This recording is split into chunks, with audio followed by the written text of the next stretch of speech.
Olá a todos, sejam muito bem-vindos a mais um encontro do Tributário Sem Mistério, CTN Sem Mistério. Estamos estudando o Código Tributário Nacional artigo por artigo. Estou fazendo uma leitura ativa do texto do Código Tributário e a gente está aprendendo à medida que vai fazendo a leitura dos artigos. Então, se você já se interessou por essa série de episódios, já faça a sua inscrição, já dê like nesse vídeo, já compartilhe com os amigos, porque nós já estamos no 6º episódio, chegamos já no artigo 14 e 15 do Código Tributário Nacional, que será o tema do nosso encontro de hoje. Então, vamos lá. Bom, pessoal, aqui eu peguei já para vocês diretamente do Planalto, Constituição e o CTN. Como eu venho falando nos encontros anteriores, nós temos que fazer a leitura conjunta dos dois. Vira e mexe, a gente vai se socorrer à Constituição, especialmente porque vamos fazer aquele lembrete necessário. O CTN ele foi redigido em 65, a nossa Constituição Federal é de 88. Então, tem algumas coisas aqui no CTN que não foram recepcionadas e hoje nós vamos ver na análise desses dois artigos, do 14 e do 15 do CTN, um exemplo bem claro de coisa que não foi recepcionada, né? Dispositivo aí que não foi recepcionado pela nossa Carta Constitucional, aí pelo nosso texto constitucional de 1988. Tá bom? Então vamos começar aqui pelo artigo 14, vou pegar minha canetinha aqui para facilitar a leitura e vocês saberem de onde que tá vindo aqui as coisas. Olha só. Artigo 14. O disposto na linha C do inciso 4º do artigo 9º é subordinado à observância dos seguintes requisitos pelas entidades nele referidas. Duas questões aqui que eu vou ressaltar para vocês. Toda vez, gente, que vocês leem isso, a linha C do inciso 4º do artigo 9º, uma remissão a outro artigo, não tenham preguiça. Voltem no artigo e percebam. Porque senão já a leitura aqui não vai ficar fluida se a gente não voltar e ver o que está, então, nessa linha C do inciso 4º. É rapidinho, a gente vai voltar aqui em cima. Então, a gente tem aqui artigo 9º, inciso 4º, a linha C. A linha C vai falar o patrimônio, renda, os serviços dos partidos políticos, fundações, entidades sindicais de trabalhadores, instituições de educação, assistência social, sem fins lucrativos. Ok, então a gente sabe agora o que está se referindo ali o artigo 14. Está dizendo que, então, tudo isso que a gente acabou de comentar é subordinado à observância dos seguintes requisitos. Então, aquela imunidade que a gente estudou, né, no encontro passado, no episódio anterior, agora a gente vai ver aqui o que tem no CTN de requisito. Olha só. Então, o inciso primeiro, não distribuírem qualquer parcela de seu patrimônio ou de suas rendas a qualquer título. Distribuição de... Nossa, que horrível ficou isso aqui, peraí.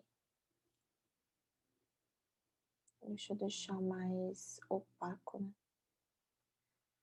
Não distribuírem qualquer parcela de patrimônios ou rendas a qualquer título. Não fazer distribuição de patrimônio.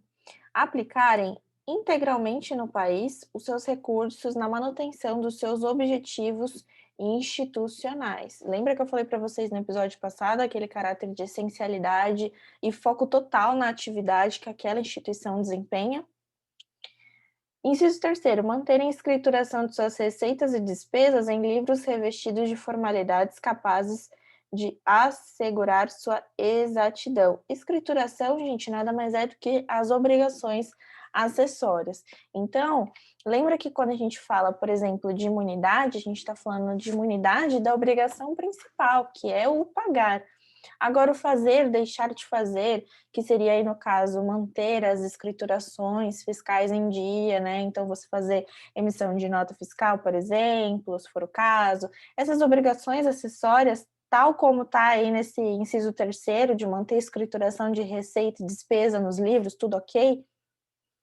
Nos livros, pessoal, sabemos que hoje evoluiu muito, né? Então, a gente já tem tudo informatizado, mas entendam, manter então um registro que comprove que realmente os recursos ali da instituição e etc. estão sendo novamente revertidos para as atividades, as finalidades essenciais ali daquele projeto, tá? Eu falei muito sobre isso no episódio anterior, então se você não acompanhou, eu vou deixar um card aqui em cima para que você possa acessar de forma mais rápida e retomar, que eu acho importante ter visto o episódio anterior para conseguir acompanhar esse aqui de hoje, especialmente esse artigo 14. O 15 não, mas o 14 sim, tá bom? É uma continuação do episódio anterior. Joia? Vamos ver o que está escrito aqui no parágrafo 1º? Na falta de cumprimento do disposto neste artigo, ou no parágrafo 1º do artigo 9º, a autoridade competente pode suspender a aplicação do benefício. Tá. Então, falta de cumprimento de disposto nesse artigo. Eu tô aqui, ó, tá, gente? Tô nesse aqui, no parágrafo 1º. Falta de cumprimento do disposto neste artigo ou no primeiro do artigo 9º. Adivinha o que a gente vai fazer agora? Sim, a gente vai lá no artigo 9º e ver o que está escrito no parágrafo 1º. O disposto no inciso 4º, que é a questão da imunidade aqui que a gente conversou, não exclui a atribuição por lei às entidades nele referidas da condição de responsáveis pelos tributos que lhes caiba reter na fonte, retenção na fonte por terceiros, e não a dispensa da prática de atos previstos em lei assecuratórios do cumprimento de obrigações tributárias por terceiros, que são obrigações acessórias, enfim. Então, o que quer dizer aqui esse parágrafo 1º? Na falta de cumprimento do disposto nesse artigo, ou seja, esses requisitos para concessão da imunidade, além da falta de cumprimento do que a lei impôs aqui nesse parágrafo 1º, então aqui nesse parágrafo 1º a gente conversou na semana passada, que quando existe uma lei que pede para um terceiro recolher, né, tem que ser feito isso, porque a imunidade não foi ao terceiro conferida, né? Foi a pessoa destinatária da imunidade. Então, se vem uma lei e fala para um terceiro recolher, ele não pode falar assim, ah, mas ele tem imunidade, então por que eu vou recolher? Não, está previsto na lei. Então, olha só, aqui se descumpriu o que está na lei, que é o parágrafo 1º do artigo 9º, ou os requisitos daqui, a autoridade competente pode suspender a aplicação do benefício. Por quê? Porque você está aí se comportando de maneira divergente às condições que estão implícitas e expressas no texto legal como tendentes aí a atrair a possibilidade da imunidade no caso concreto, tá bom? E olha só o que o parágrafo 2º fala. Os serviços aqui se refere à linha C do inciso 4º do artigo 9º, que a gente acabou de ler lá, mas vamos voltar, eu não tenho preguiça não, gente, vamos voltar. Partidos políticos, fundações, entidades sindicais, instituições de educação, assistência social sem fins lucrativos, são exclusivamente os diretamente relacionados com os objetivos institucionais das entidades de que trata este artigo, previsto nos respectivos estatutos ou atos constitutivos, né? Aqui, basicamente, vai repetir o que eu venho falando desde a semana passada, no episódio anterior, que é a questão de reverter tudo para a finalidade institucional daquela entidade. E aí, gente, aqui, gente, nós retomamos novamente o que eu venho falando para vocês desde semana passada.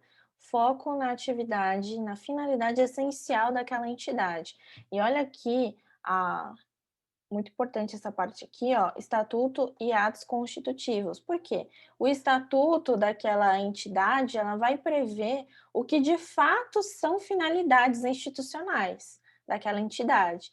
De modo que, assim, se você coloca na, no contrato social, no estatuto, nos atos constitutivos ali da entidade, que a finalidade é assistência social, então, assim, o critério que será observado pelo fisco é o seguinte, bom, então, assim, a reversão de recursos dentro ali daquela entidade vai ser revertida para assistência social, né? Então, tudo que foge desse tema, mesmo que a entidade se fundamente nos dispositivos legais dizendo não, isso daí foi para finalidade essencial, o fisco também observa, ué, mas se isso é finalidade institucional, por que não está no seu estatuto? Por que não está nos atos constitutivos dessa entidade? Né? Então, a importância também de quando vai ser criada essa entidade, deixar muito bem delimitado a finalidade, o que constitui atividades que têm aí finalidades a alcançar aquele determinado objetivo daquele projeto, daquela entidade. Isso é muito importante, porque isso vai servir ainda para corroborar o direito, a garantia da imunidade, tá bom? E sempre lembrando de fazer a leitura correlata com a Constituição, tá? Lá no artigo 150, deixa eu só mostrar aqui para vocês. Lá no artigo 150, tá? Nós temos a correspondência. Então, é importante vocês também fazerem a leitura conjunta, tá bom?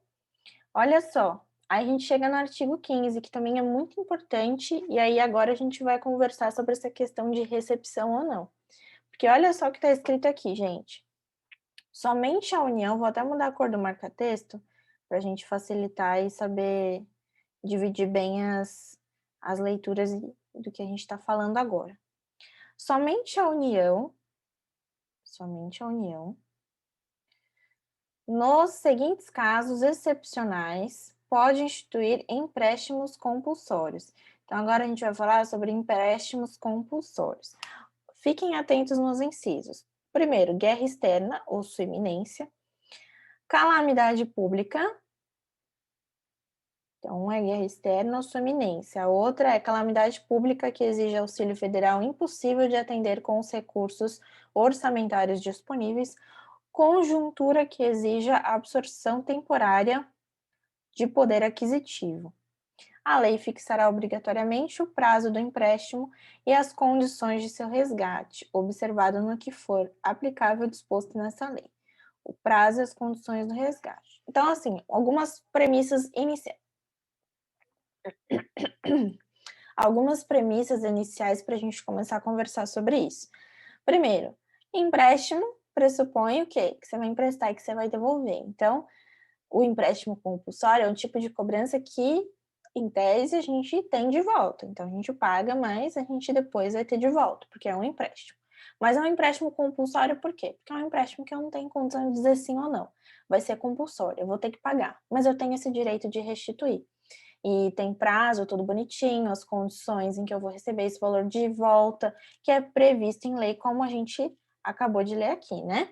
Agora só, olha o texto aí do CTN, ele tem 3 hipóteses, né? A gente acabou de ler, a guerra externa ou iminência, a calamidade pública e a tal da conjuntura que exige absorção temporária de poder aquisitivo. Agora vem comigo na Constituição Federal para a gente ver aqui, então, o que está previsto no texto constitucional com relação ao empréstimo compulsório. Então, vamos ver se tem alguma coisa diferente aqui, tá? Então, aqui, ó, a União, mediante lei complementar, poderá instituir empréstimos compulsórios. Até aí, não mudou muita coisa, né? Não mudou nada, na realidade, por quê? Porque a União ainda continua sendo o ente competente a instituir o empréstimo compulsório. A informação complementar que tem no caput, diferente aqui do CTN, seria, então, a previsão expressa de lei complementar, né? Então, beleza, até aí ok. Agora, vamos lá. Para atender as despesas extraordinárias decorrentes de calamidade pública. Acha alguma coisa diferente do que está lá no CTN. Vamos lá. O inciso primeiro. Gás. Caminhão do gás, Deus e o mundo falando. Até eu clicar no play, não tinha uma alma conversando, nem um carro passando na rua. Gente, então vamos lá.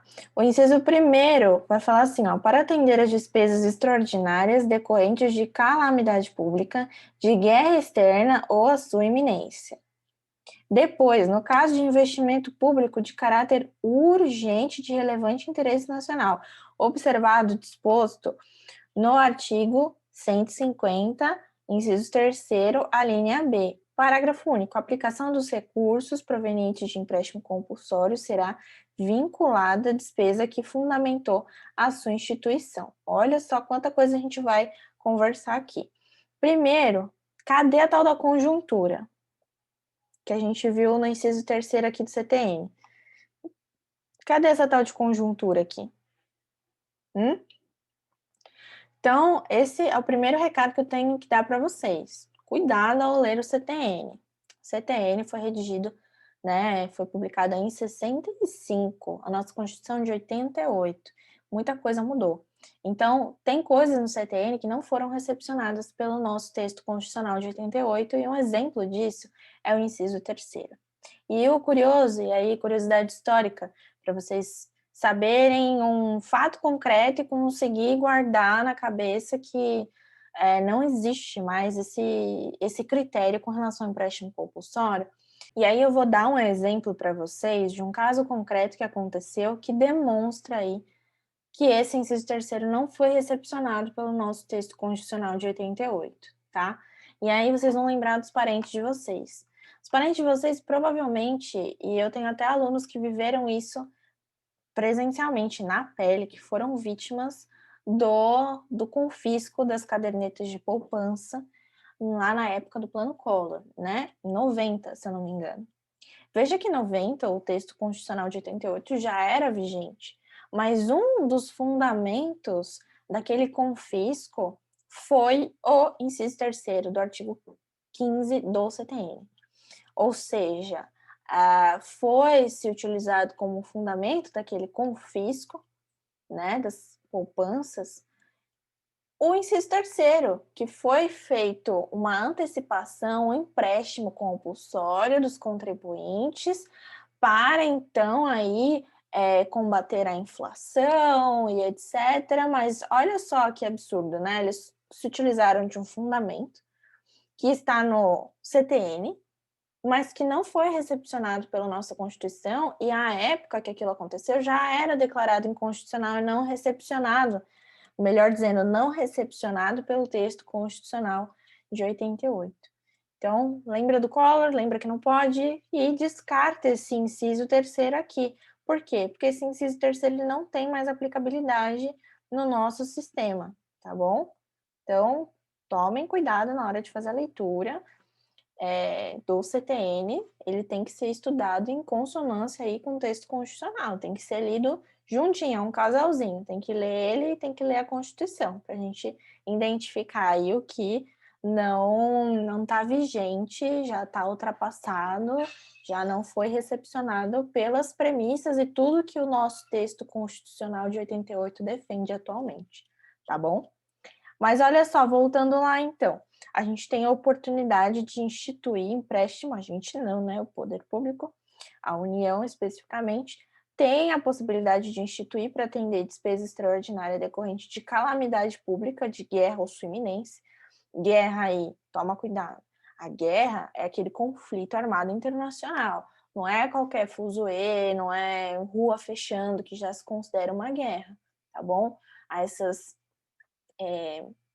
como eu posso dizer, esses movimentos grandes que acontecem, regionais, defendendo causas, etc., não são considerados para fim de iminência de guerra, nem nada disso. A guerra aqui que o texto fala é uma guerra, é um conflito internacional armado, tá bom? E a calamidade pública exige aquele decreto lá que atesta que há um estado de calamidade pública. Tanto é que na época do decreto de calamidade da pandemia, uma das discussões que se fez, né, se podia observar em blogs, em artigos científicos, que era exatamente se poderia acontecer a instituição de um empréstimo compulsório na época da pandemia, tá bom?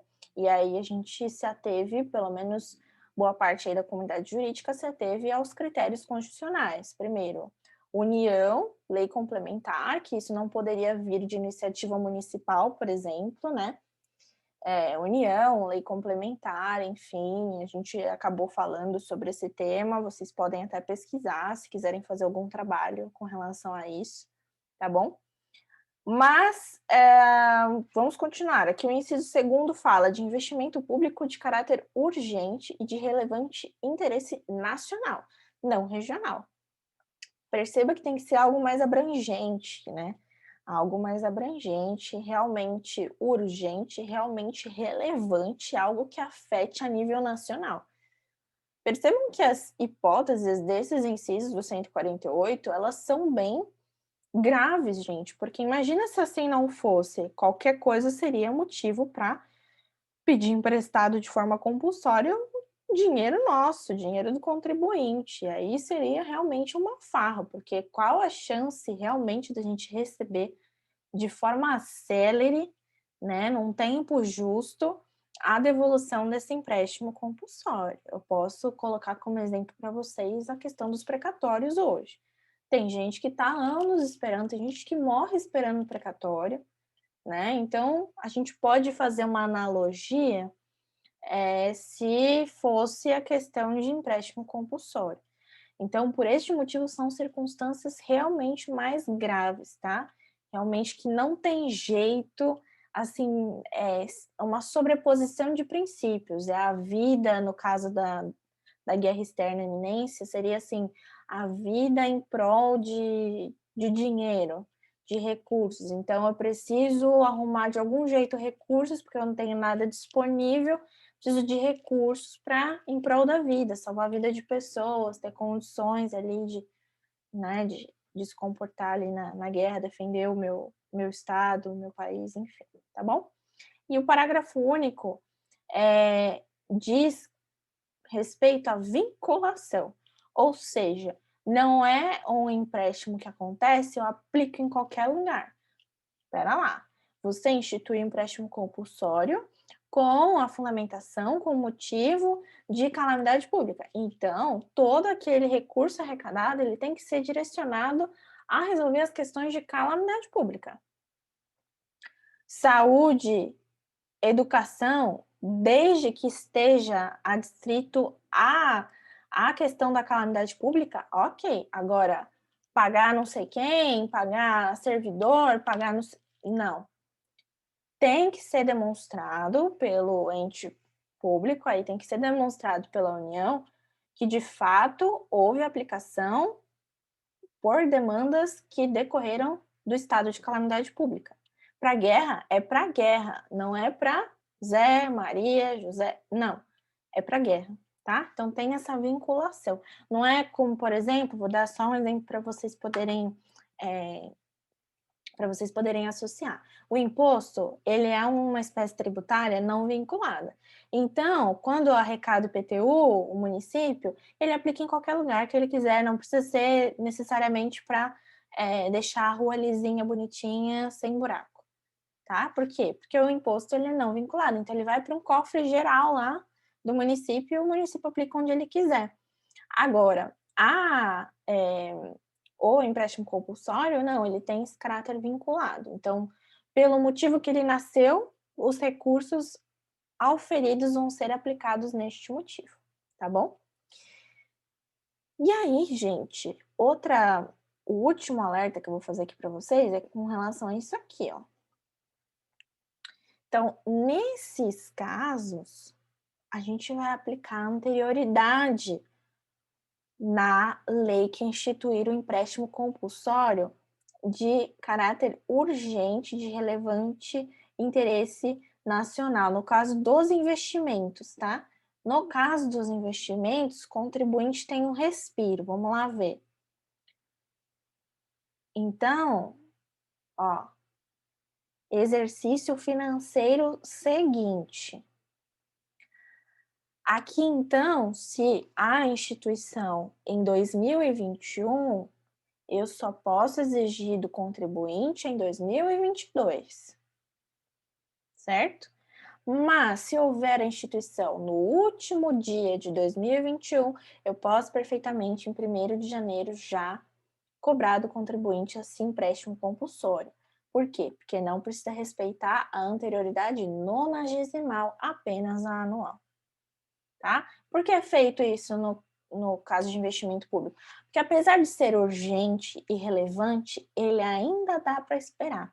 Não é como o caso da calamidade pública e da guerra, porque imagina, a guerra está ali acontecendo, ou a iminência, tá chegando, o negócio vai explodir, então não tem como esperar. Agora, o investimento público, por mais que seja urgente e de relevante interesse nacional, ainda assim tem essa brecha de espera da anterioridade anual, tá bom? Então, com isso, a gente vai ficando por aqui. Muito obrigado pela sua audiência, por assistir mais um encontro aqui do nosso CTN artigo por artigo. Espero que você esteja gostando dessa série.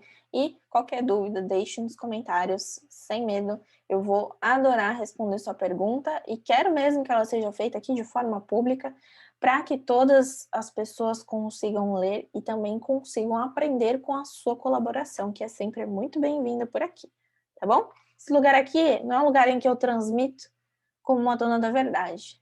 Eu não sou dona da verdade. Estou aqui para tentar ajudar vocês e tornar o estudo aí do direito tributário um pouco mais leve, tá bom? Porque ele é leve, é só você compreender o melhor método de estudar. Esse é uma sugestão de método que eu estou dando para vocês, mas vocês fiquem à vontade para encontrar aquilo que vocês se identifiquem mais, tá bom? A ideia aqui é contribuir. Um grande beijo para vocês e até semana que vem.